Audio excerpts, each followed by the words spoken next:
Hello everybody and welcome back to the channel for another LEGO build. Today we'll be adding lights to the amazing and quite challenging assembly square. Every review that I've seen for a light kit for this set is looks good, horrible to assemble, so I'm not looking forward to see if that's true or not. However, it is the next in line in terms of lighting up my entire LEGO city. Previously I did the Birch's bookstore and then the modular pet shop. This is pretty much just right next to it. It's also the latest modular build that I've done, so very, very excited for that. If you see the beach project changing in the background, it's because I'm kind of doing two at once right now, just, excuse me, like always. So if you see anything different back there, or something back there is different than when this video comes out, that is why. Essentially, I'm just doing some custom stuff to the beach, and I might be changing my mind.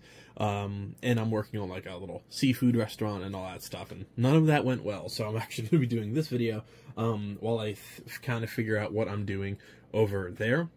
But yeah, Assembly Square is beautiful. I absolutely loved it. In terms of the building of it, now we're going to start adding some lights to it. Now, previously, my first was Brixmax, and then my second was Light My Bricks. I like both of them for different reasons. However, Brixmax seems to have, I thought it was a little bit easier in terms of actually putting it together.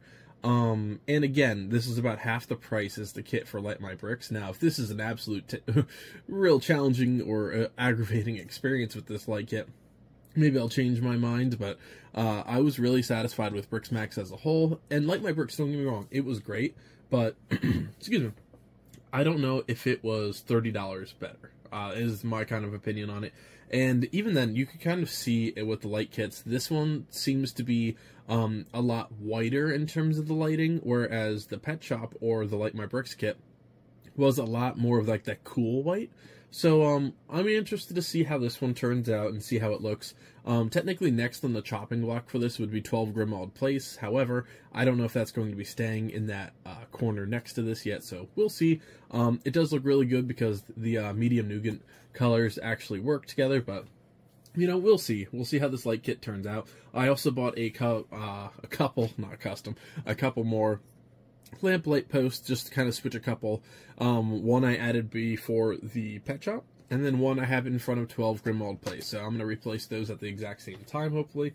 I also bought a couple little 8-slot boards in case I need to do some custom lighting or I want to increase the capacity from 4 or 6 to 8. So we'll see how that actually goes. But yeah, I'm excited to do another light kit.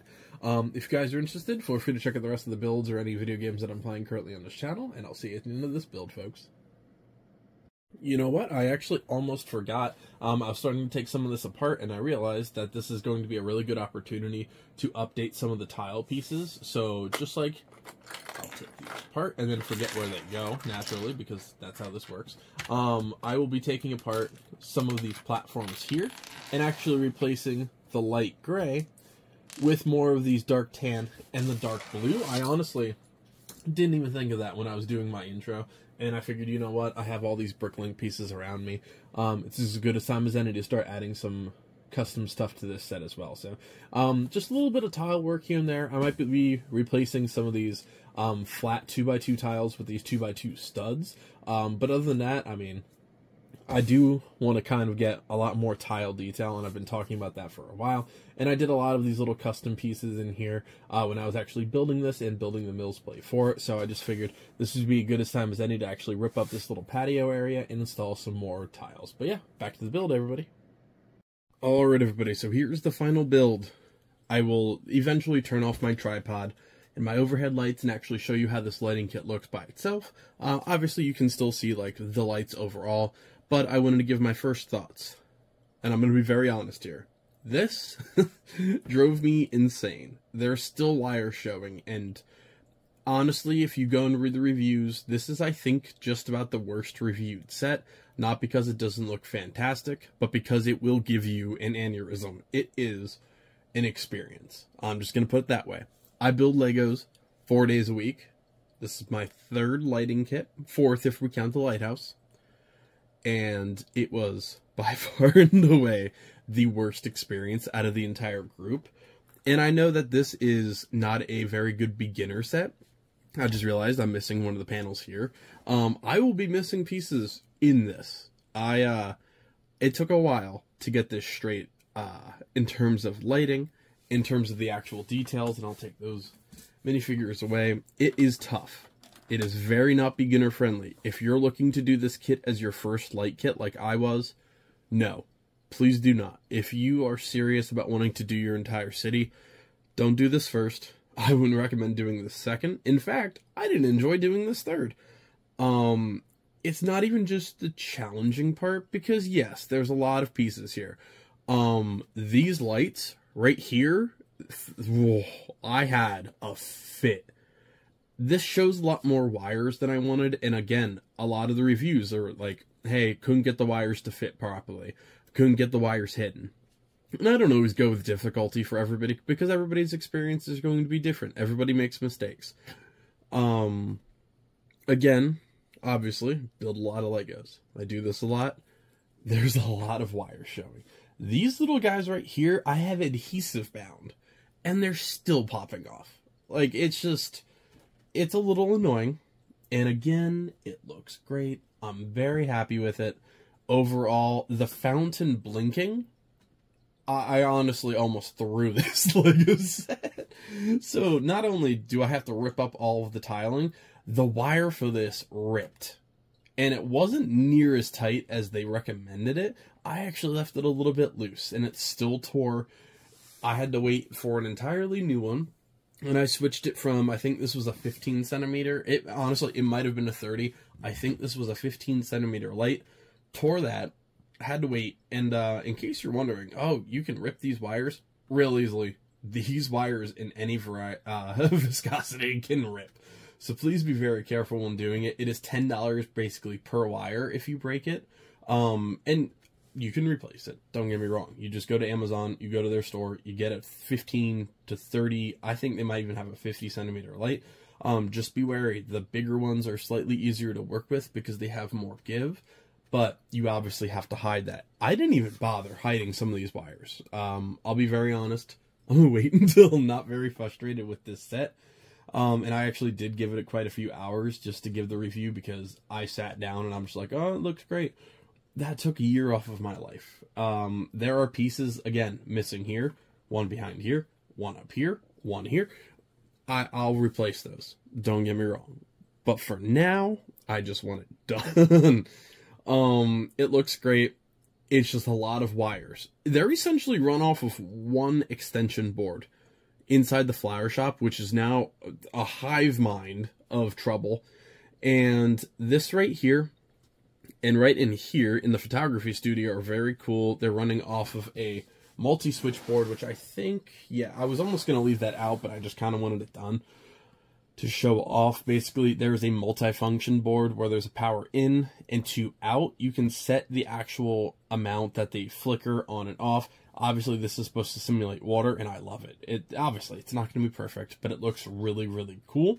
And it's something I want to do with my ocean. So I am learning a lot of like the multi-tools and stuff like that. The roses lighting up are obviously beautiful. I think that looks fantastic. The little coffee shop here. The lights look awesome. They're just a pain. Right here might be actually my favorite two lighting. But even then, it's a little crooked. And I'm afraid to touch anything because I don't want to break them.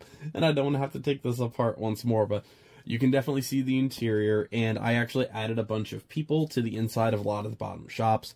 I want to go through and add more, but again, I just kind of want this set done for a minute, and maybe down the road, I'll add a lot more minifigures, or just if I get one that kind of matches. Like, of course, the music shop, you can always add some details to. The dancing studio, or the ballerina stage, whatever you would like to call it. You can obviously add more to that. Anything dancing related would look really cool up there. The photography studio, I didn't even bother. That kind of took a while. And again, that was one of the really tough parts. Right in here is basically almost every wire that you have. The power functions are all inside. Looks great, but it is tough. Also, I do want to point out real quick, in terms of the back side of things, I did make some nice tiling across the entire area here. I'm out of 1x1s, which I never thought would be a thing. But there are a lot of loose wires in the background. I just don't really want to fix them right now. It is just a little frustrating of an experience. One thing I decided not to do.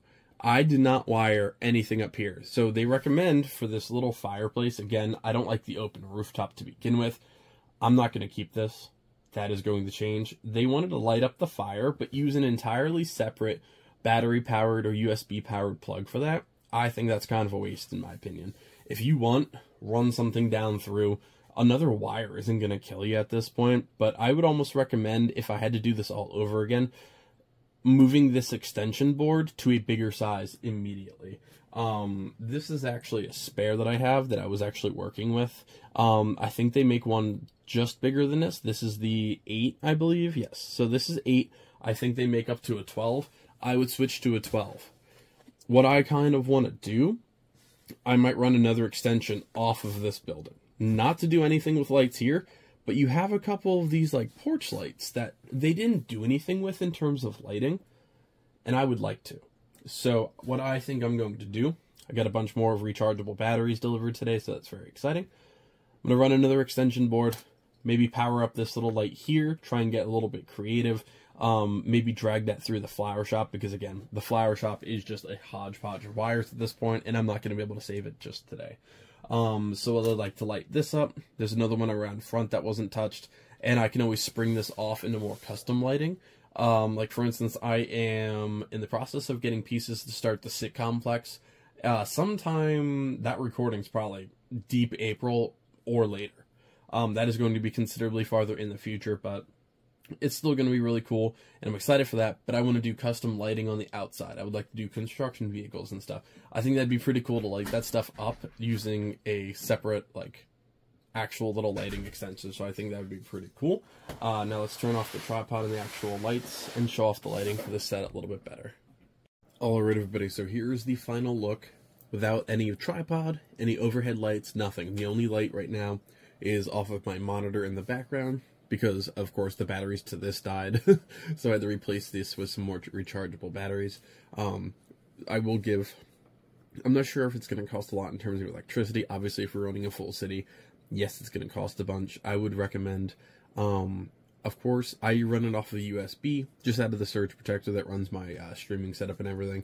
However, just for a portion of it, I have a USB hub that kind of powers this, and a couple others. For this, I'm using rechargeable AA's or AAA's.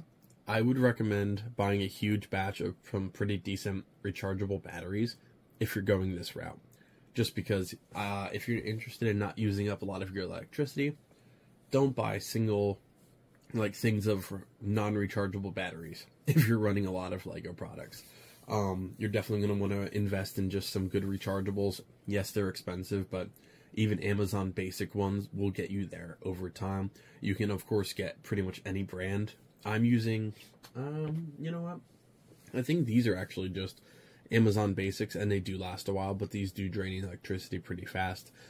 Just as a heads up, they will be brighter with USB, of course, but I use a combination of both. So this is what it looks like. It looks beautiful. You can, of course, see the actual fountain jumping up and down. You can see the slight flashes. I don't know if the camera is going to be able to pick it up, of the photography camera inside of that little room actually taking pictures, which is really, really cool.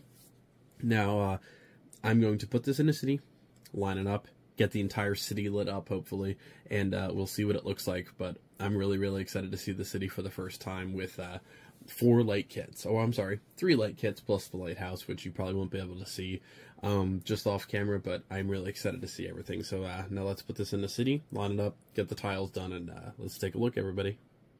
Alright, everybody, so here is the final look at the front street of the city. I did add a little external lamp in front of 12 Grimald Place in the right-hand corner. You can basically buy a single lamp for this site, basically any lighting source, for about $10 each.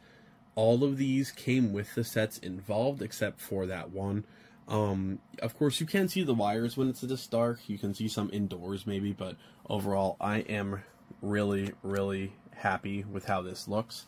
I did have a lantern right over here near that custom apartment complex that I worked on recently. I don't have an external board for that recently, or not recently, but I bought a couple recently. I can only do one right now, just because The lanterns are obviously so far separated. I don't have connection cables. I kind of just bought a couple spares just to kind of work with this, and Assembly Square just went really off the rye. So I ended up doing one there, and then I did one external battery pack for that lantern. It runs just exclusively the lantern in front of 12 Grimwald Place. I was originally going to buy the lighting kit from Lighttailing for that.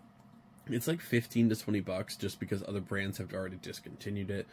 However, I don't think 12 Grimwald Place is going to be staying there. In fact, this is what I chose to do lighting first just because it is front and center, ready to go. I want this to be like the first crowning achievement in terms of the lighting. Also, I had the lighthouse on. I did not realize how loud that motor is, so it's a little bit of a pain. We'll see if I do a lighting kit for that in the future. I know I talked about that when I mill-splitted it, but it's looking better and better. Every time that that thing turns on, it is just obnoxious when the office is quiet or you're just trying to sit and, you know, admire the lights. But yeah, I love it. I think it adds so much depth, and it's hard to get on camera, and I know that I'm using a phone once I upgrade one day to an actual, like, Sony camera, mirrorless, DSLR, whatever I get. I know it'll obviously show this stuff a lot better, but the interiors just pop so much when you're in person, and that's really why I did this. I wanted to add that extra layer of depth, and I admire so much that these interiors are detailed, or people like Brixie, friends of mine that do this, and they put so much work into these interiors, way more than I do, and I get it. With these lights, like, I can actually enjoy, like, oh, I just spent $100 to remodel this building, and it's all interior that I'll never see again until I open it up. Now I can actually do, like, little stories inside of all these buildings, and I can appreciate just so much more of the time and the resources and the energy that goes into remodeling these interiors now that I can see them all day long. Now, I did finish the blueprints for this city. Going forward, it's going to look a lot different. Everything that you see, for the most part, is going to still be in the city, of course. Some of it might get relegated to the upper level. If you guys aren't familiar, there's 2 levels to the city, which is why there's table legs. I have an apartment, so I have limited space. So essentially, I custom designed a table that is basically 4.5, 4.5, road, 4.5 in terms of base plates, top and bottom. Top, you can obviously go about 5, just because you don't have table legs. It'll overhang just slightly, but it works. That is for like the smaller crater buildings. It also has my Haunted District and Holiday District up top, and a bunch of just smaller city and non-modulars, basically. Going forward, I would like to bring the Haunted House down and put that in the background. Also, sorry if this is like terrible quality. I'm doing this really late at night. I'm trying not to wake up not only the missus or the neighbors, so I am trying to just get this video finished so I can get moved on to the next one, but I love it. I think it looks fantastic, and look forward to tons and tons of changes coming to the city soon. Very exciting. It involves completely redoing not only the front line, which means a lot more lights coming, but a lot more of the back, completely mill-splated, lit up. That includes the Avengers Tower and the Daily Bugle, 2 light kits that I am not looking forward to spending the money on, nor the time. I know that Avengers Tower is going to be a complete bear to try and fight, but you know what? That's what we're here for. Crazy Lego channel. We got to do it. So thank you guys so much for joining me for another build. Let me know if anything that you'd like to see me build. I'm definitely expounding in terms of my my reach, or any cool lighting tricks that you guys can give me as a tip. I'd greatly appreciate it. But yeah, thank you guys so much for joining me for this really exciting build, and I think it looks fantastic. I hope you guys can see the fountain, because I'm addicted to that thing. Thank you guys so much, and I'll see you next time. Happy building, everybody.